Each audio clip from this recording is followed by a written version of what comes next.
Everyone, আমি মোহাম্মদ আইনুল হোসেন। আইনুল ইউটিউবের পক্ষ থেকে আপনাদের সবাইকে স্বাগতম। আমার ইউটিউব চ্যানেলে আজকে আমি প্রথম আসছি। এই চ্যানেলে আজকে থেকে প্রথম আমার ভিডিও আপলোড শুরু হয়ে যাবে। আমি এই চ্যানেলে আসার পিছনে কারণ আমি আমার অনেক আগের একটা কাহিনী বলি। যখন আমি আমার এসএসসি পরীক্ষার আগে 2002 সাল, তখন আমাদের ক্লাসরুমের কথা মনে পড়ে।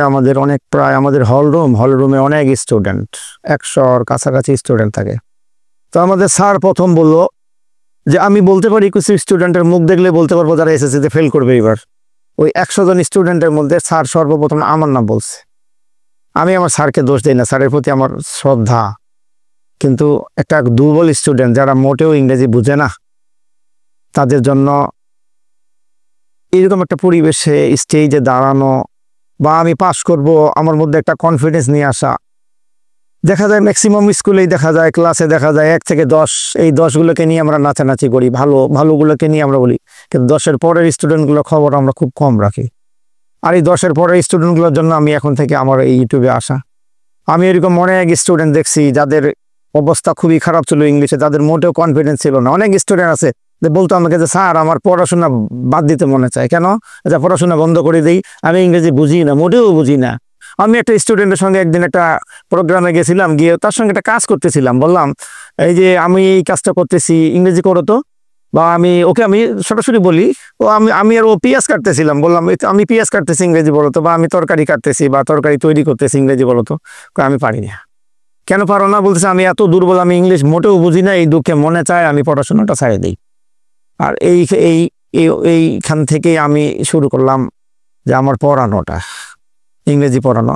এই জন্য বলি যারা একবারে দুর্বল, ইংলিশের কিছুই বুঝে না, তাদের জন্য আমার ক্লাস আজকে থেকে একবারে শুরু থেকে আমি ক্লাসগুলো শুরু করব বেসিকের একবারে শুরু থেকে, খুব দ্রুততম সময়ের মধ্যে, আমার 25-20টা ক্লাসের মধ্যে স্টুডেন্টগুলো স্টেপ বাই স্টেপ যদি আমার ভিডিওগুলো দেখে, স্টুডেন্টগুলো ভালো হয়ে যাবে। আমি আশা করি এই স্টুডেন্টগুলো এমন ভালো হয়ে যাবে, তাদের 80 আপ করার মতো কনফিডেন্স চলে আসবে ইনশাআল্লাহ তাআলা। লেগে থাকতে হবে।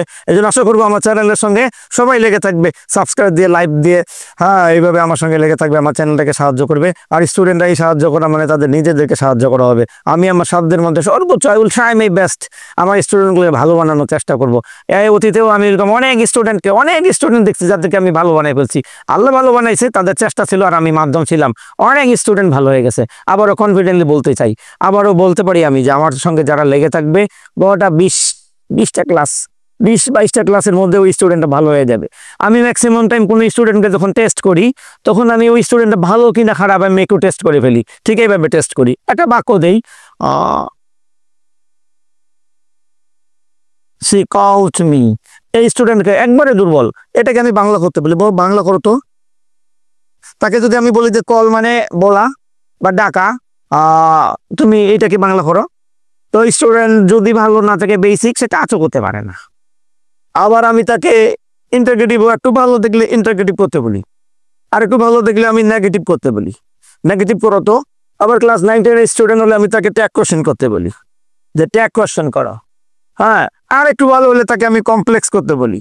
অনেক সময় অনেক স্টুডেন্ট দেখা যায় এইগুলোর কোনোটাই টাচ করতে পারে না।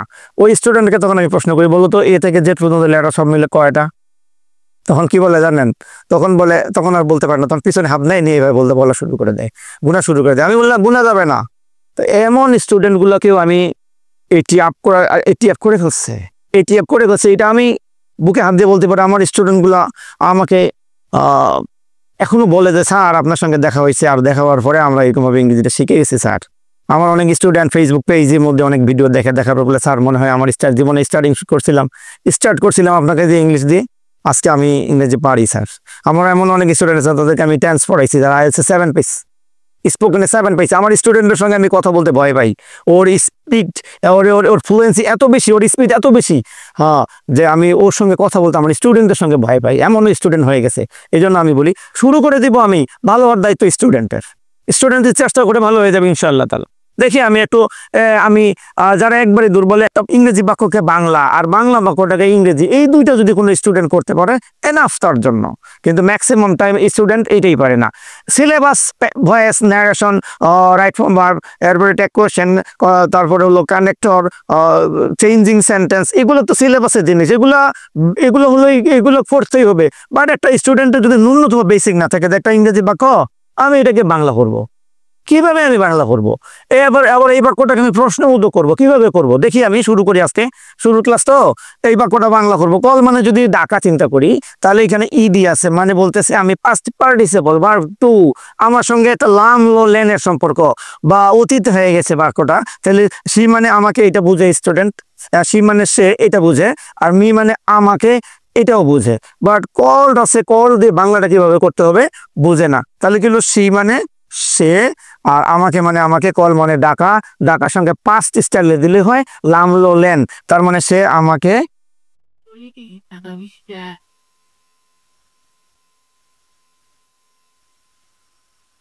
দেখেছিল। এইভাবে স্টুডেন্টটা বাংলা করে ফেলবে। প্রশ্নবোধক বাক্য করতে গেলে আর পারে না। এই প্রশ্নবোধক বাক্য বা ইন্টারোগেটিভ আর কোশ্চেন একবারে ক্লোজলি রিলেটেড। প্রশ্নবোধক বাক্যে প্রশ্নবোধক যে সাইনগুলো আছে, ইন্টারোগেটিভ সাইনগুলো আছে বা ওয়ার্ডগুলো আছে, এটা সামনে বসে, আর ট্যাগ কোশ্চেনের বসে কি লাস্টে বসে।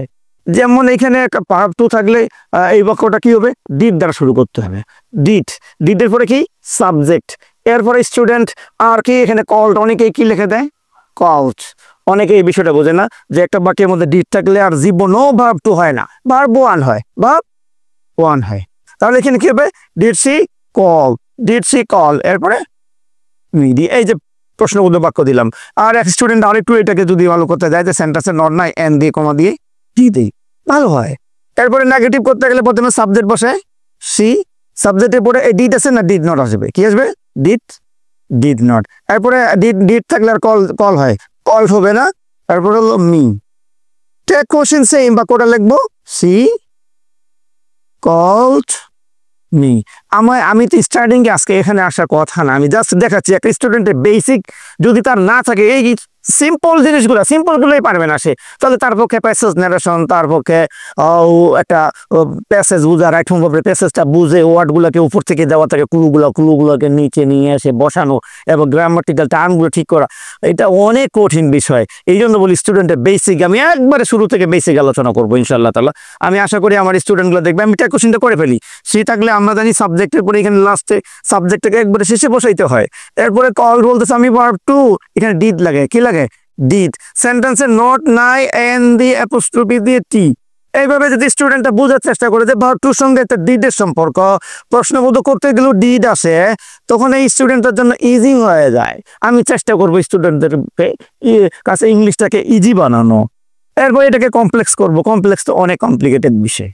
স্টুডেন্টরা স্টেপ বাই স্টেপ আসবে, কমপ্লেক্স করে ফেলবে। কমপ্লেক্স করা কিভাবে করতে হয় রুলগুলো শিখে আমি কমপ্লেক্সে নিয়ে যাবো ইনশাআল্লাহ তাআলা। এই জন্য আমি সবার জন্য আমি দোয়া করব, আমার জন্য দোয়া, সবার কাছে আমি দোয়া প্রার্থী। আর আমার এই চ্যানেলটার সঙ্গে লেগে থাকলে স্টুডেন্টগুলো ভালো করবে, আমি এতটুকু আশা দিচ্ছি ইনশাআল্লাহ তাআলা ভালো করবে ইনশাআল্লাহ তাআলা। এই জন্য লেগে থাকতে হবে। আসসালামু আলাইকুম।